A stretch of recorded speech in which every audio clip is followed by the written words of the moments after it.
Bismillahirrahmanirrahim. Assalamualaikum warahmatullahi wabarakatuh. Innal hamdalillah nahmaduhu wa nasta'inuhu wa nastaghfiruhu wa na'udzu billahi min shururi anfusina wa min sayyiati a'malina. May yahdihillahu fa huwal muhtadi wa may yudlil fala hadiya lahu. Asyhadu an la ilaha illallah wa asyhadu anna Muhammadan abduhu wa rasuluh. Allahumma shalli wa sallim ala nabiyyina Muhammadin wa ala alihi wa ashabihi wa barik. Rabbi shrah li sadri wa yassir li amri wahlul 'uqdatam min lisani yafqahu qawli. Allahumma anfa'na bima 'allamtana wa 'allimna ma yanfa'una wa zidna ilman wa ba'd. Jemaah sekalian yang mudah-mudahan dirahmati Allah Subhanahu wa taala.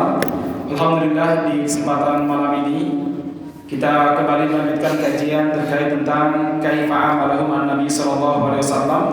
Bagaimana Nabi Muhammad sallallahu alaihi wasallam berinteraksi dengan orang-orang di sekitarnya. Ma'asyiral muslimin, ya mudah-mudahan dirahmati Allah Subhanahu wa taala. Kita masih di bab kehidupan Nabi Muhammad sallallahu alaihi wasallam bersama dengan istri-istri beliau. Jemaah sekalian, dalam setiap sholat ada dua keluarga yang kita sebutkan sebagai contoh teladan dalam kehidupan kita. Yang pertama adalah keluarga Ibrahim, yang kedua adalah keluarganya Muhammad sallallahu alaihi wasallam. Jemaah sekalian, sebagaimana ungkapan kita, Allahumma shalli ala Muhammad wa ala ali Muhammad kama shallaita ala Ibrahim wa ala ali Ibrahim. Allahumma barik ala Muhammad wa ala ali Muhammad kama barakta ala Ibrahim wa ala ali Ibrahim. Ya Allah, berkahilah Muhammad dan keluarga Muhammad sebagaimana Engkau memberkahi Nabi Ibrahim dan keluarga Nabi Ibrahim. Ya Allah, berikanlah keselamatan kepada Nabi Muhammad dan keluarga Nabi Muhammad sebagaimana Engkau berikan keselamatan kepada Ibrahim dan keluarga Nabi Ibrahim.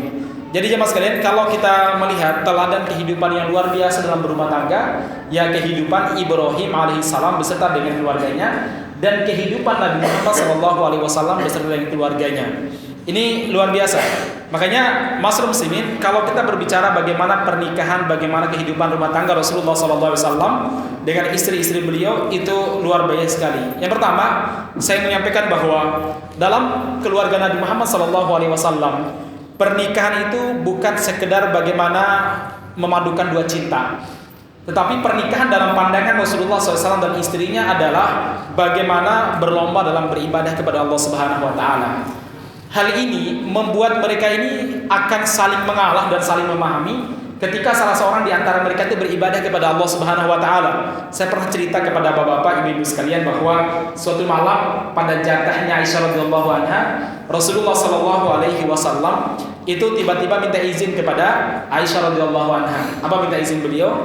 Wahai Aisyah, sesungguhnya malam inilah malam kamu ya Aisyah. Tapi saya ingin bermunajat kepada Rabbku, bolehkah ya Aisyah? Aisyah memahami bahwa beliau itu jatahnya di rumah beliau. Jatah malam itu adalah malamnya Aisyah radhiyallahu anha. Akhirnya jemaah sekalian, Aisyah radhiyallahu anha mengatakan, "Ya Rasulullah, sesungguhnya saya sangat senang kalau seandainya engkau dekat dengan saya, tetapi saya juga senang kalau Anda bisa bahagia, yaitu beribadah kepada Allah Subhanahu wa taala." Jadi saling memahami, saling bisa saling mengerti. Kenapa? Karena sekali lagi pernikahan dalam pandangan Rasulullah SAW bukan sekedar memadukan dua cinta, tetapi bagaimana berlomba-lomba dalam beribadah kepada Allah Subhanahu Wa Taala.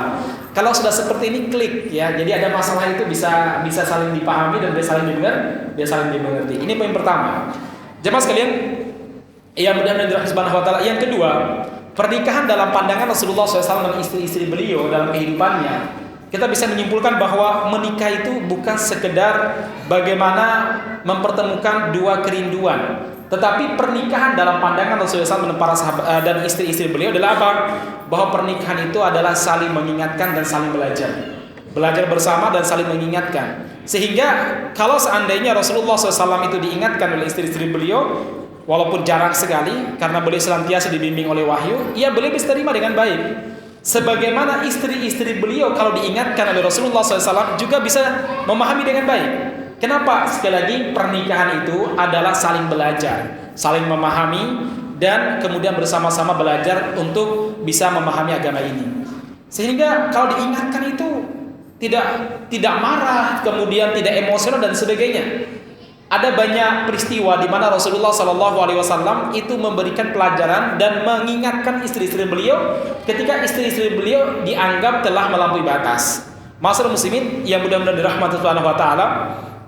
Saya pernah cerita kepada bapak-bapak sekalian bahwa suatu waktu Aisyah itu pernah mendengar, jadi Rasulullah di rumah Aisyah, lalu Rasulullah Sallallahu Alaihi Wasallam itu didatangi oleh tamu-tamu dari orang-orang Yahudi, para ahbar, para rohib Yahudi bertamu ke rumah Rasulullah Sallallahu Alaihi Wasallam.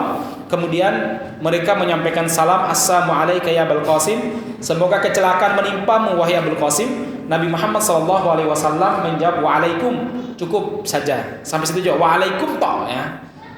Kemudian Aisyah menjawab dengan sangat lengkap sekali, waalaikumsalam wa la'natullah wa ghadabullahi alaik, semoga kecelakaan, laknat Allah dan kemurkaan Allah Subhanahu wa taala menimpa kalian.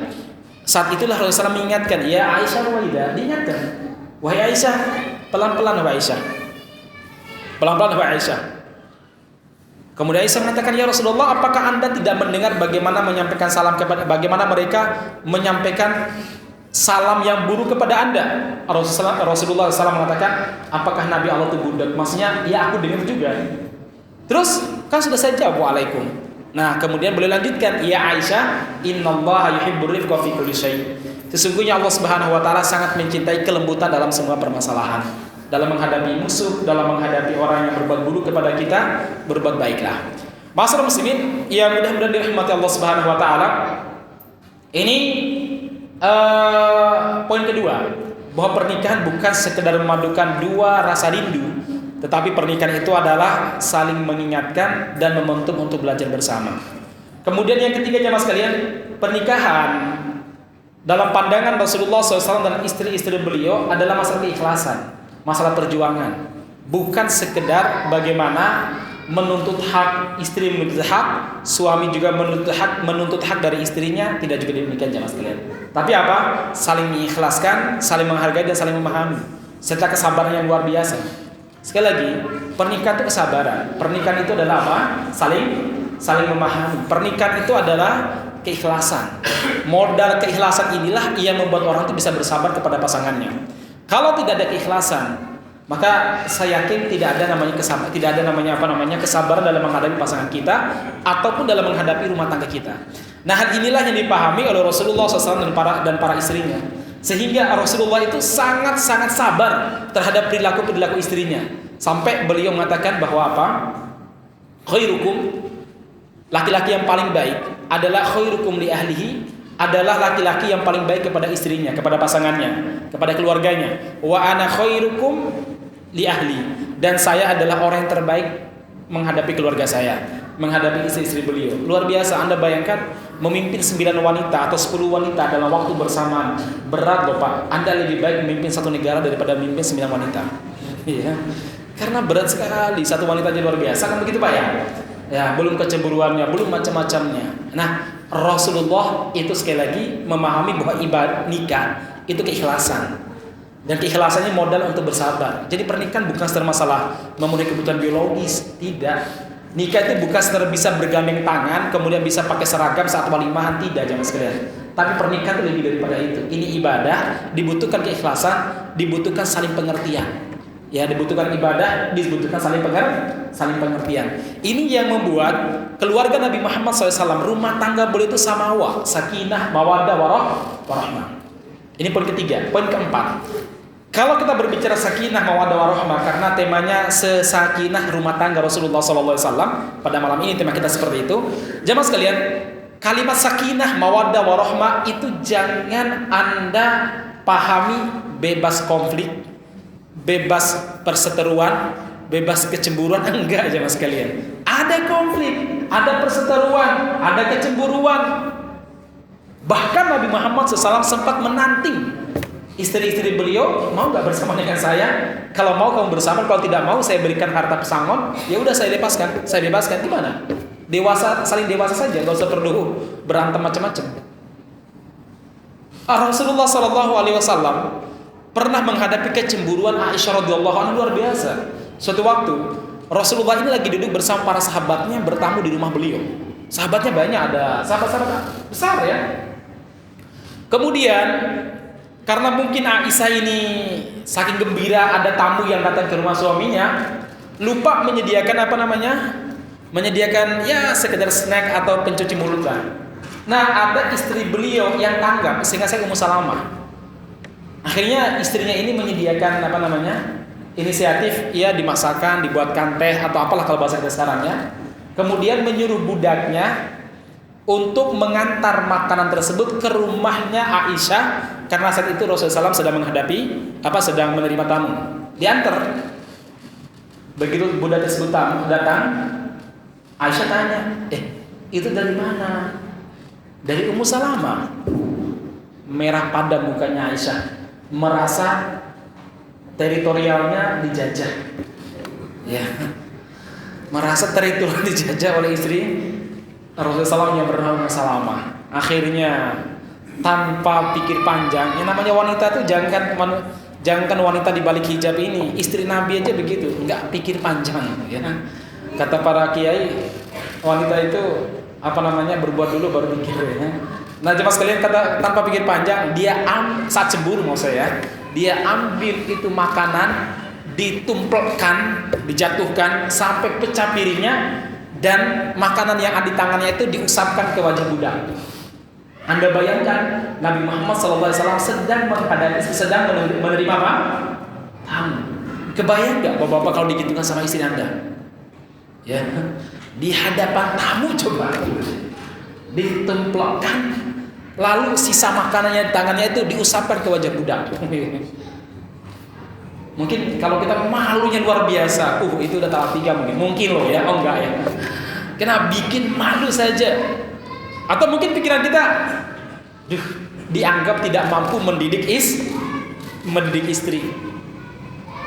Akhirnya jemaah sekalian, yang mudah-mudahan dirahmati Subhanahu wa taala, Rasulullah SAW memungut makanan yang tersisa, lalu beliau hidangkan ke tamu, lalu beliau mengatakan, kulu, makan wahai teman-teman, fa inna ummukum gharat.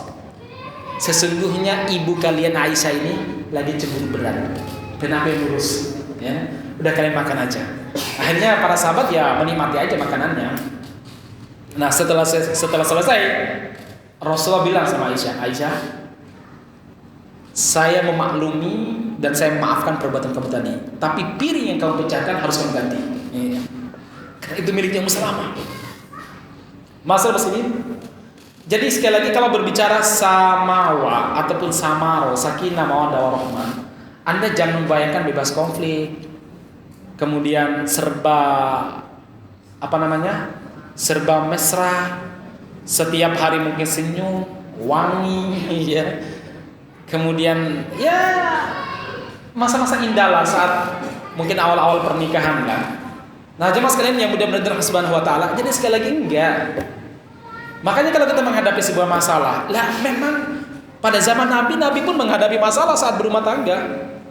Karena banyak pasangan yang cerita sama kita bagaimana konflik dengan istri, bagaimana konflik dengan suami. Kita juga bilang, kami juga berkonflik. Nabi juga kadang berkonflik. Konflik itu sebuah kewajaran yang tidak wajar kalau terus-menerus, ya. Nah, solusinya bagaimana? Ya harus manajemen konflik. Bagaimana kita manage agar konflik tersebut tidak menjadi bara dalam sekam atau tidak menjadi bom waktu yang suatu saat akan meledak. Nah, pentingnya manajemen. Nah, masalah muslimin yang benar-benar dirahmati Subhanahu wa taala, ini poin keempat. Jadi kalau kita berbicara sakinah rumah tangga Rasulullah SAW bukan berarti non konflik, ya. Wala non ngeyel-ngeyelan. Ngeyel juga ada, cuma sekalian ya. Wala dan tidak juga dan bukan berarti serba kecukupan. Jadi gambaran orang sakinah mawaddah warahmah kan hari Sabtu suami kerja setengah hari, pulang malam Minggu ngantar istri belanja ataupun jalan-jalan ajak makan, Ahad pagi ngaji bareng, kemudian jam 9 berangkat walimahan bareng. Habis zuhur mungkin ada arisan keluarga datang bersama-sama, pulang, kemudian makan bersama, besok persiapan, ya. Kan gambaran orang itu seperti serba kecukupan. Ada apa, maka kebutuhan tersebut terpenuhi. Enggak. Kadang istri Nabi itu sampai 3 hari nggak makan apa-apa. Salah seorang istri Nabi pernah cerita, kami kadang 3 hari berturut-turut, bahkan 1 pekan berturut-turut, tidak ada asap di dapur di kami. Bukan berarti karena mereka pesan GoFood dan GrabFood terus, enggak. Kalau zaman sekarang ibu-ibu nggak masak tuh karena GoFood terus, ya Bu ya, atau GrabFood terus, atau mungkin dijajakan terus di luar. Karena ada kan, saya tuh pernah sering melihat ibu-ibu kajian terus. Kalau saya mampir di mana sering ketemu di warung makan, karena kalau bukan karena saya sering makan, tapi karena sering diajak sama panitia habis pulang kajian ataupun mau sebelum berangkat kajian diambilkan dulu karena lapar. Saya sering ketemu sama ibu ini. Saya pun nanya, "Loh Bu, emangnya nggak bisa masak ya?" Tapi dalam guyonan gitu ya. Dia bilang, "Bukan Ustaz, suami saya itu nggak boleh saya masak, jadi kita makannya di luar terus." Wah, luar biasa kalau kayak gini ya. Nah, kalau ini mah nggak pernah berasap karena memang jajan di luar ya. Atau zaman sekarang ibu-ibu nggak pernah masak di dapur atau nggak pernah berasap dapurnya. Satu pakai kompor yang sangat canggih yang harganya 5 juta itu. Atau yang kedua mungkin karena tadi pesan terus. Nah, kalau rumah tangga Nabi Muhammad SAW tidak pernah ada asap di dapurnya karena memang tidak ada yang bisa dimasak. Kami hidup cuma dengan aswadan, dengan 2 jenis benda hitam. 1 kurma, karena hitam kan kurma itu. Yang kedua air putih. Kadang-kadang istri kita tuh perlu dibiasakan gitu Pak. Perlu dibiasakan begitu, dihematin ya. Makannya apa? Ya makannya cuma ya tadi aswadan, 2 benda hitam. Kalau sekarang mungkin istri punya punya GoPay lumayan ataupun di stok OVO lumayan ya. Sebulan bisa 100.000 ya. Kalau nggak kita kasih makan pun mereka bisa pesankan begitu sekarang ya. Kalau pada zaman dulu sampai Nabi Muhammad SAW itu nggak bisa memberikan nafkah pada istrinya untuk makan. Ya, saya ingin menegaskan sekali lagi, sakinah, mawaddah, warahmah bukan berarti serba kecukupan. Ada kebutuhan, kemudian bisa terpenuhi, enggak jemaah sekalian. Kadang Nabi Muhammad SAW itu diprotes sama istrinya karena nggak bisa memenuhi kebutuhan belanja. Terkadang beliau diprotes karena apa? Nggak sempat membelikan atau nggak ada dana untuk membeli pakaian istrinya. Itu loh, sakinah mawaddah warahmah itu demikian jemaah sekalian. Bukan berarti serba mulus. Nggak ada sama sekali gonjang-ganjing di tengah jalan, enggak. Justru terkadang kegoncangan rumah tangga atau kegoncangan kehidupan berumah tangga, terkadang Allah Subhanahu wa taala takdirkan agar kita ini bisa mengingat Allah Subhanahu wa taala. Terkadang kan begini kan, ibarat kita naik pesawat jemaah sekalian. Naik pesawat itu kalau nggak ada turbulensi, kalau nggak ada turbulensi itu kita tuh tidur aja, ya enggak Pak? Apalagi perjalanannya mungkin di atas 3 jam atau di atas 2 jam, itu saya yakin ya langsung pada tidur itu ya. Apalagi kalau perjalanannya ke perjalanan 5 jam sebagaimana kita pergi umroh ya, itu tutup mata ya, pakai alat itu kan biasanya kalau di Turki Airlines kan biasanya pakai itu ya, lengkap ya. Nah, tutup mata langsung tidur ya, bangun-bangun nanti menjelang mikotnya ya. Nah, masalah muslimin ya benar-benar Subhanahu wa taala, kalau nggak ada kegoncangan kadang kita nggak ingat apa-apa ya, mulus aja bahkan lalai. Nah, tapi begitu ada goncangan, turbulensinya lama dan kuat sekali, saya yakin Anda tidak akan bisa menutup mata, memejamkan mata, kalaupun memejamkan mata dalam keadaan berzikir. Saya Rabu kemarin baru berangkat dari Jogja ke saya izin ya ke Kalimantan. Berangkatnya sore, hujan deras. Sejak berangkat dari Solo udah hujan. Saya sudah berperasaan, ya Allah, ini berangkat pesawat bisa terbang apa enggak ini. Nanti pas naik itu ya udah hujan.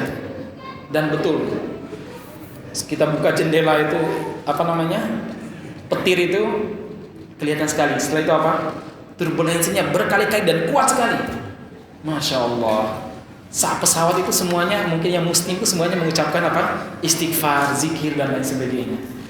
Nah, beda kalau halnya nggak ada turbulensi, tidak ada goncangan, ya.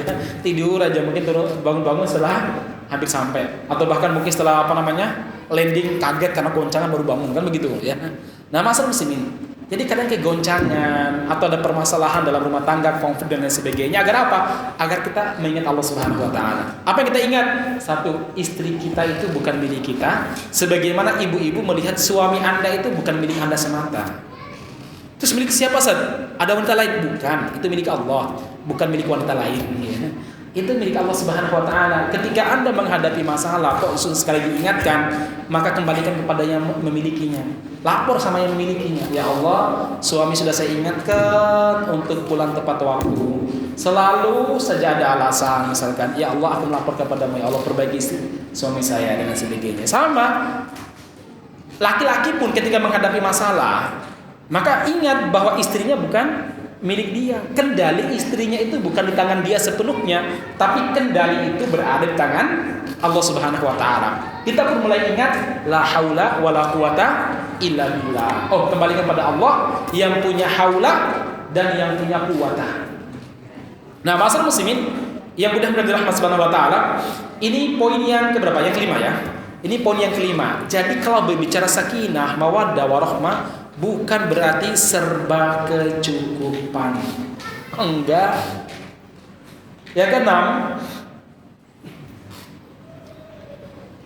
kalau berbicara sakinah, mawaddah, warahmah dalam konteks sirah nabawiyah, jemaah sekalian, bukan berarti 24 jam penuh kebersamaan atau satu pekan selalu bersama. Tidak.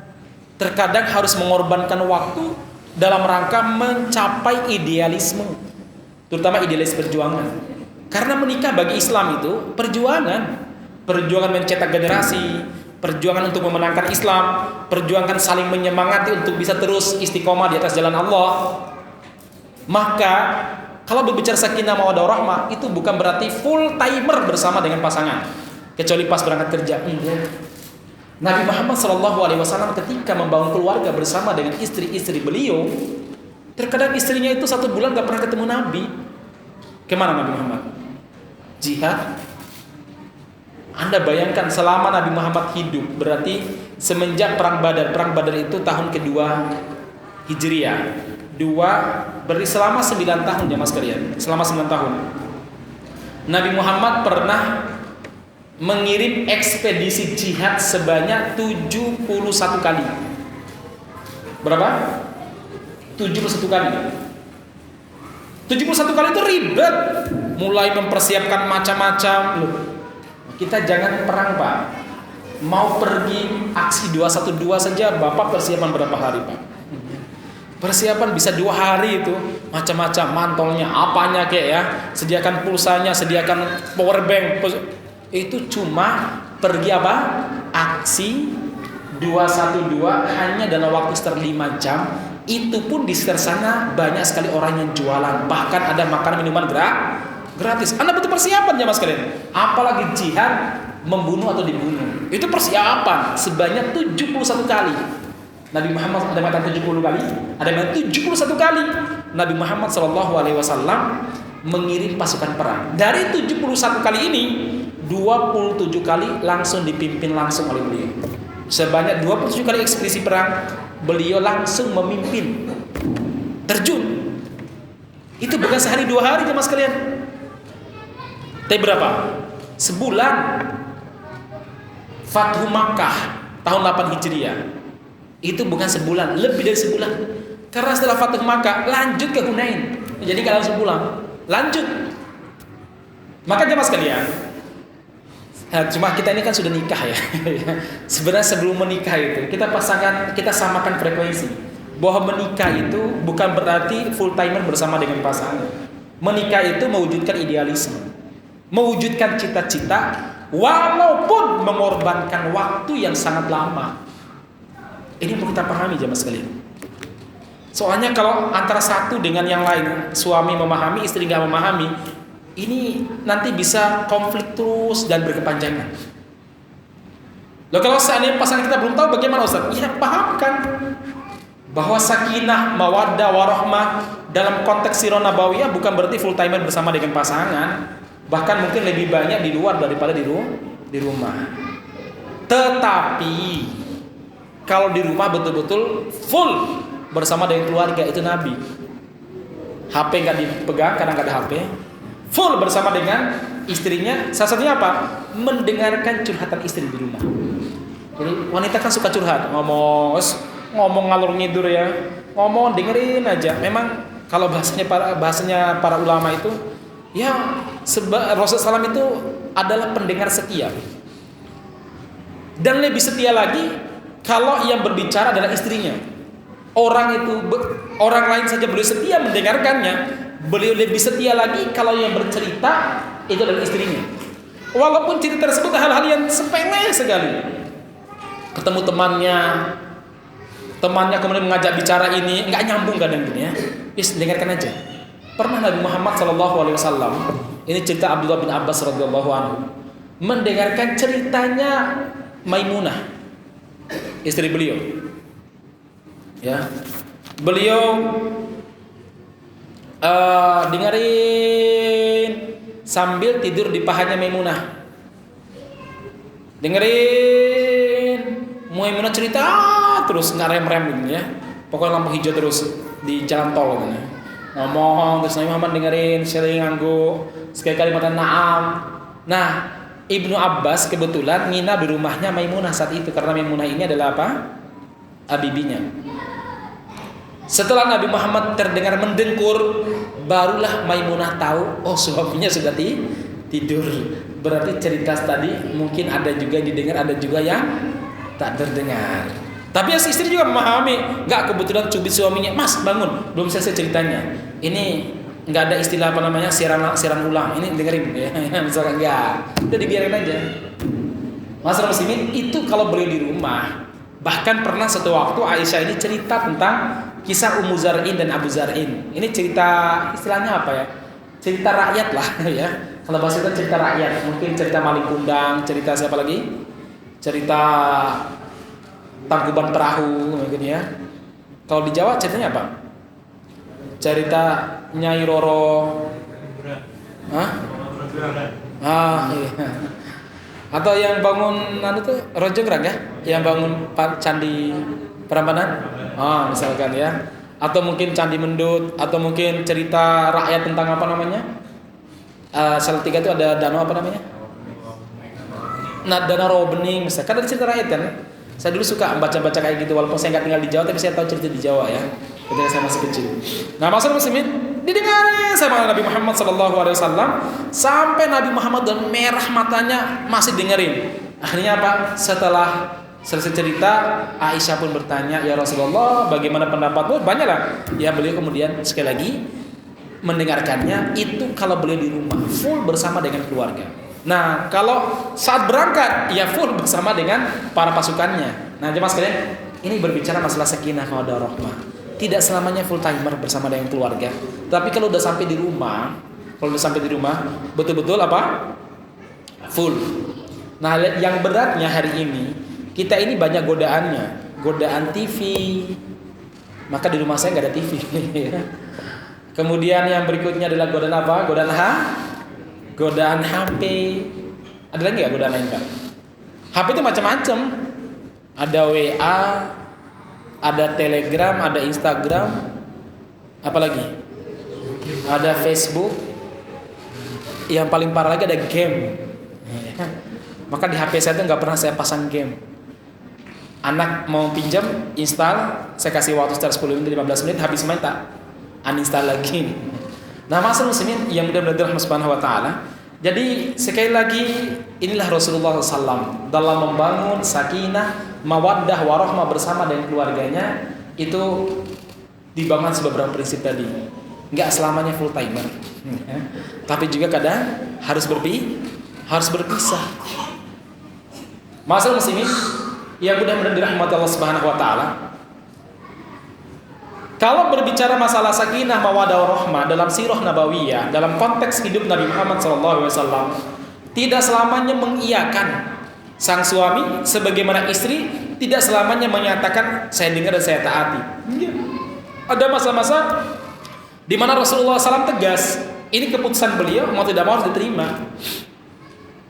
Tapi ada masa-masa di mana beliau itu meminta pendapat ke istri-istri beliau. Kira-kira kalau begini bagaimana? Boleh minta pendapat mereka. Nah, jemaah sekalian, yang mudah-mudahan dirahmati Subhanahu wa taala, ini Rasulullah sallallahu alaihi wasallam terkait masalah sakinah, mawaddah warahmah. Baik, jemaah sekalian, di antara perkara yang beliau lakukan agar bisa membangun samawa adalah apa?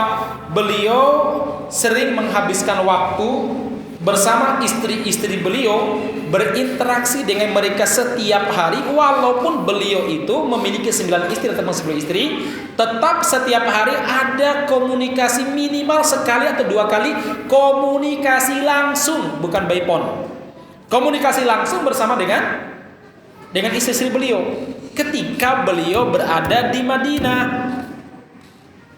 Ceritanya Abdullah bin Abbas radhiyallahu anhu dan ceritanya Ummu Salamah, kami itu memang dapat jatah hari itu 3 hari dalam sebulan, 9 hari baru dapat jatah. Lama kan? Tetapi kami gak pernah kehilangan sosok suami kami Muhammad Sallallahu Alaihi Wasallam. Kenapa? Karena Nabi Muhammad itu menyapa kami direct, ya, bukan indirect nih ya. Langsung sapa langsung itu beliau, ya. Sapa live ya. Itu kapan? Minimal 2 kali.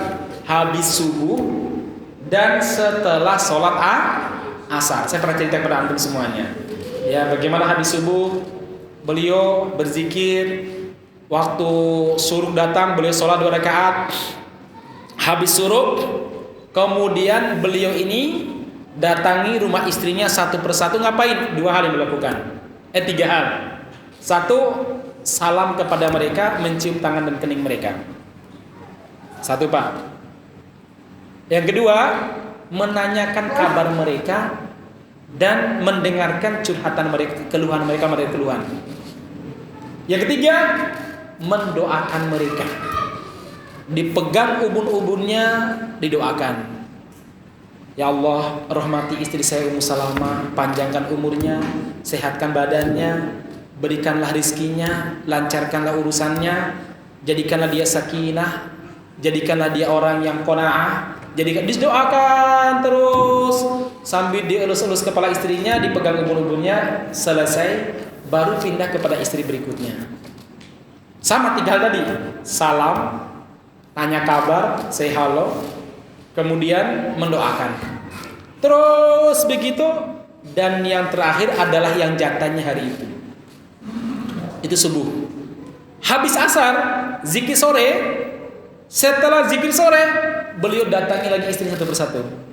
Yang terakhir, yang jatahnya malam itu. Jadi interaksi langsung itu berapa kali, Pak? 2 kali. Dengan 3 SOP. Ya. Nah, saya nggak tahu ibu-ibu di samping ini berapa kali interaksi langsung sama bapak ini ya. Ya, apakah pernah doakan setiap hari? Ya.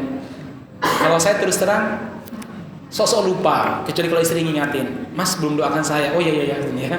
Kalau pas berangkat keburu nelpon, tadi pagi belum doakan, ya sudah doakan lewat lewat HP gitu ya.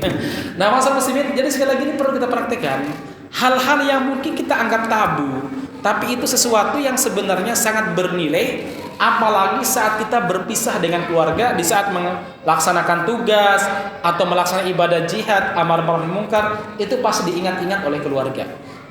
Hal-hal yang sebenarnya remeh-temeh, hanya nyapa, kemudian apa? Nanya kabar. Sapan itu menunjukkan apa? Menunjukkan kepedulian. Tanya kabar itu juga sama, menunjukkan perhatian. Mendoakan menunjukkan kasih sayang, rasa cinta dan harapan yang baik.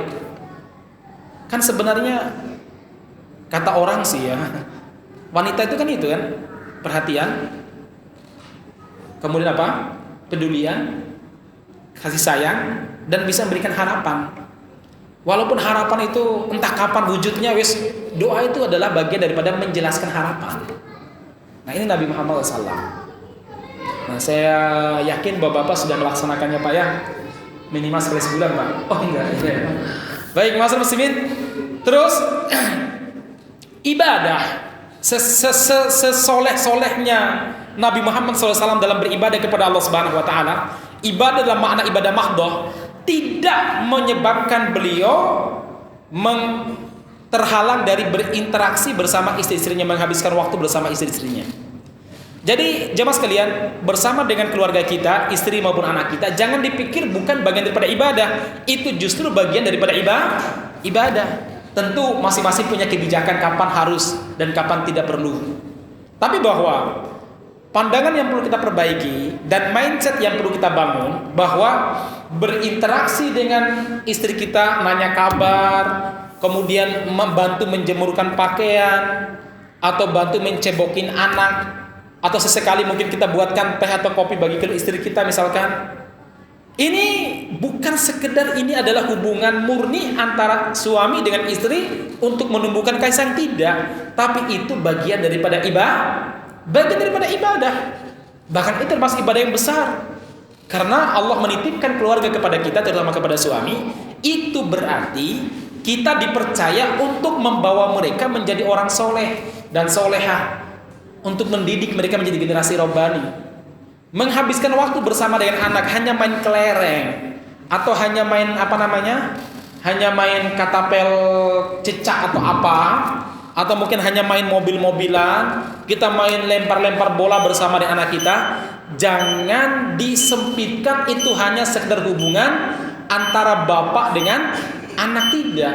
Itu bagian daripada ibadah, di mana kita mencerdaskan pikirannya, menggerakkan tubuhnya. Karena kata Rasulullah SAW, walaupun hadisnya dhaif, bahwa anak kecil yang suka bergerak itu tanda kecerdasan dan tanda ketangkasan ketika dia sudah besar nanti. Jadi kalau Anda punya anak yang super aktifnya luar biasa, jangan terlalu dipikirin ya. Kenapa? Dia menjadi orang yang sangat cerdas nanti kalau betul-betul dididik dengan baik ya. Dan rata-rata anak-anak yang cerdas, anak-anak yang kemudian aktif setelah besar, itu masih kecil anak-anaknya sangat apa? Sangat aktif ya, geraknya luar biasa, bukan hiperaktif ya, aktif luar biasa. Kadang nggak bisa diam, duduk sebentar aja nggak bisa, nanya macam-macam. Bersabarlah kata Rasulullah SAW, sekali lagi walaupun hadisnya dhaif, karena itu adalah tanda kecerdasan seorang anak dan ketangkasannya. Masalah bersabar dengan mereka. Ini Islam ya, indah sekali Islam itu. Apapun gerak kita ini selalu dinilai sebagai ibadah. Hatta kata Rasulullah SAW, hatta kita melakukan hubungan biologis dengan istri kita yang sebenarnya merupakan kebutuhan kita, kenikmatan bagi kita dan kenikmatan bagi pasangan kita, itu juga bernilai ibadah. Jadi bukan secara murni hanya penyaluran biologis, tidak. Nah, Aisyah radhiyallahu anha itu pernah cerita, Rasulullah itu biasanya menjelang adzan beliau nutup sholat tahajudnya dengan witir. Kalau saya sudah bangun, beliau menyempatkan diri untuk ngobrol dengan saya. Ngobrol lah. Apalah obrolannya? Gimana Ais, mimpi apa misalkan? Gimana Mbak atau Bu? Anak-anak hari ini ulangannya apa? Udah disiapkan belum materinya? Misal. Kan kalau kita masih anak-anaknya masih kecil kan begitu. Ini ada ulangan tahfidz apa tidak? Sudah diulangi apa belum? Setelah ngobrol-ngobrol biasa aja. Nah, kalau saya belum bangun, kata Aisyah, maka dia ini Rasulullah SAW itu akan tidur-tiduran sampai adzan berkumandang. Beliau sholat, setelah adzan beliau sholat 2 rakaat. Kalau saya sudah bangun, ngajak ngobrol sampai menjelang sudah saatnya beliau keluar dari rumah untuk memimpin sholat. Baru beliau keluar, kemudian qomat. Makanya sebaik-baiknya sholat sunnah bagi laki-laki di mana? Di rumah. Biar apa? Biar ada waktu untuk ngobrol dengan keluarga. Biar ada waktu untuk bersama dengan anak. Biar anak tuh bisa melihat bagaimana kita sholat. Kan senang kan? Kalau anak bisa melihat bagaimana kita sholat, akhirnya anak itu gelar sejadah langsung mempraktikkan apa? Sholat misalkan. Karena melihat bapaknya. Ya, maka sholat sunnah itu sebaiknya di rumah. Kecuali mungkin kalau di rumah tempatnya banyak najisnya karena mungkin pipis anak di mana-mana, atau mungkin nanti sampai di rumah atau apalah, sudahkanlah di masjid. Tapi kalau bisa di rumah. Sampai tadi ya, Rasul itu adzan. Setelah adzan sholat 2 rakaat, sholat qabliyah. Enggak langsung ke masjid. Ngobrol dulu sama istrinya, memanfaatkan waktu. Setelah itu baru beliau ini berangkat ke masjid menjelang qomat. Masyaallah muslimin yang mudah-mudahan dirahmati Allah Subhanahu wa taala. Selanjutnya Rasulullah Shallallahu Alaihi Wasallam juga sering mengajak istrinya jalan-jalan dan berbincang-bincang bersama dengan mereka saat jalan-jalan, baik jalan-jalan biasa atau jalan-jalan saat pergi dakwah maupun jihad. Dan jalan-jalan, Aisyah cerita Rasul itu kalau mau perang atau mau pergi jauh, semua istrinya akan diundi. Nah, suatu waktu nama saya sama nama Hafsah keluar, artinya yang berangkat saya sama Hafsah. Nah, unta saya sama unta Hafsah itu beda. Sesekali Nabi Muhammad SAW turun dari unta saya dan beliau bilang, saya tak ajak ngobrol Hafsah dulu ya. Lalu Hafsah turun dari untanya dibawa sama sahabat ataupun mungkin diikat pada unta lain, jalan kaki ngobrol. Kadang saya yang diajak turun jalan kaki ngobrol. Kadang kami bertiga jalan bersama ngobrol. Nah, kita nggak ada jihadnya hari ini. Adanya apa? Habis subuh misalkan ya. Habis subuh kalau longgar. Nah, kalau yang usia produktif memang susah ya. Karena habis subuh, sebelum subuh anak-anak sudah bangun ya. Tapi kalau ada asisten rumah tangga mungkin rodo gampang ada waktu bersama ya. Nah, masalah muslimin yang mudah-mudahan Allah Subhanahu wa taala, yang jelas walaupun mungkin teori ini masih susah kita praktekkan karena mungkin bapak-bapak, ibu-ibu adalah rata-rata mungkin pekerja, kemudian anak-anak juga masih kecil-kecil yang membutuhkan kita untuk membangunkannya, mengajak dia sholat subuh dan menyuapi dan sebagainya. Tetapi saya rasa sesekali bukan salah mengajak mereka jalan-jalan kemudian kita ajak mereka ngobrol, dan itu sekali lagi jangan dianggap sebagai sekedar hubungan kita dengan keluarga maupun istri kita atau anak kita, enggak, tapi itu bagian daripada ibadah kepada Allah Subhanahu wa taala. Dan jemaah sekalian yang mudah-mudahan dirahmati Allah Subhanahu wa taala, ini beberapa materi yang perlu kita sampaikan tentang bagaimana Nabi Muhammad SAW membangun komunikasi dengan istri-istri beliau, baik dengan sapaan, dengan doa. Sekali lagi, doa itu adalah salah satu alat komunikasi. Saat kita mendoakan keluarga kita, dia sendiri langsung mendengarnya, maka itu bagian daripada komunikasi kita kepada dia. Kita menaruh harapan-harapan masa depan dengan doa kita. Doa harus pakai apa? Doa pakai bahasa Indonesia saja lah. Biar apa? Biar pasangannya itu paham. Nanti kalau pasangan nggak paham malah curiga, ini doa apa, ini bapaknya. Ya.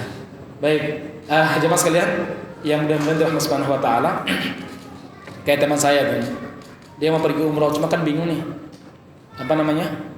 Saudi sudah mengeluarkan warning travel bahwa Indonesia salah satu negara yang tidak bisa pergi ke Saudi karena khawatir menyebarkan virus corona. Ini teman saya ini besok ini mau umroh, berapa? Mungkin belasan orang lah dengan keluarga yang udah daftar. Saya tanya, kenapa umroh sama keluarga, Pak? Sebenarnya saya itu sama adik-adik saya, sama saya. Tapi istri saya pengen ikut juga. Loh, kenapa? Kata istri saya, bilang begini, Bi, kan umroh itu ada tempat-tempat mustajab. Dan nanti kalau Abi doa minta istri lagi, doa Abi yang mustajab. Makanya saya ke sana juga berdoa, semoga cukup saya saja. Nah, kuat-kuatan doa katanya begitu. Ya. Makanya kalau kita mendoakan istri di pagi dan sore, doa pakai bahasa Indonesia aja. Kecuali kalau Anda hafal bahasa Arab, boleh pakai bahasa Indonesia saja, biar tidak ada kecurigaan antara kita. Kan begitu, Pak ya. Baik, demikian mudah-mudahan bermanfaat. Barakallahu fiikum ajmain. Mudah-mudahan bisa mencerahkan kita semuanya. Assalamualaikum warahmatullahi wabarakatuh. Nanti habis Isya sudah ya, karena ini Jumat keempat saya ada tabligh di Baitul Ma'mur Solo Baru.